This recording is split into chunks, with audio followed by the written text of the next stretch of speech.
৩ বছর আগে শুরু হওয়া রুশ ইউক্রেন যুদ্ধে দেশটির প্রেসিডেন্ট ভলোদিমির জেলেনস্কিও দায়ী ছিলেন বলে মন্তব্য করেছেন মার্কিন প্রেসিডেন্ট ডোনাল্ড ট্রাম্প। গত বৃহস্পতিবার ফক্স নিউজের হ্যানিটি অনুষ্ঠানে দেওয়া সাক্ষাৎকারে ট্রাম্প করলেন এক বিস্ফোরক মন্তব্য।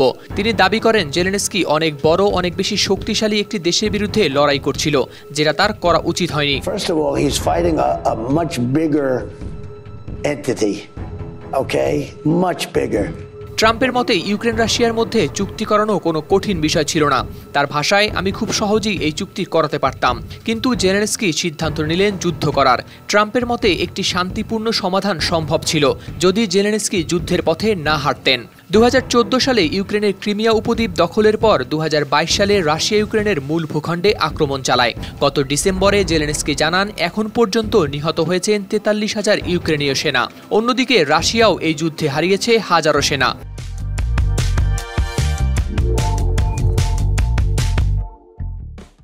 Zelensky decided that I want to fight,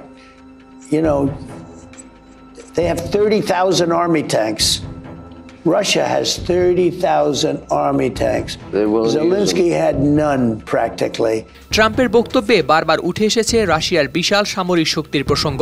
তাই সাক্ষাৎকারে তিনি জেলেনস্কির সমালোচনা করে আরও বলেন, যুদ্ধে মোতায়েনের জন্য রাশিয়ার প্রস্তুত ছিল 30,000 আর্মি ট্যাঙ্ক, অথচ জেলেনস্কির হাতে বলতে গেলে কিছুই ছিল না। এই অবস্থায় তার যুদ্ধে জানানো উচিত হয়নি। কিন্তু একসময় যুক্তরাষ্ট্র ও পশ্চিমা মিত্ররা ইউক্রেনকে অস্ত্র সরবরাহ করে। ট্রাম্প স্বীকার করেছেন ইউক্রেন এই অস্ত্র সাহসিকতার সঙ্গে ব্যবহার করেছে। তবে তার মতে শেষ পর্যন্ত এটি একটি যুদ্ধ এবং এর দ্রুত সমাধান প্রয়োজন।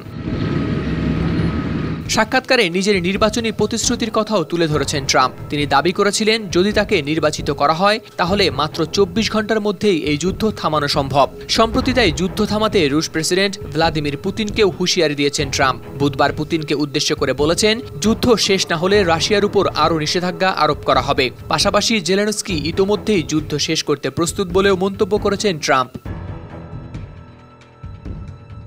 হাওলাদার শামীম, RTV।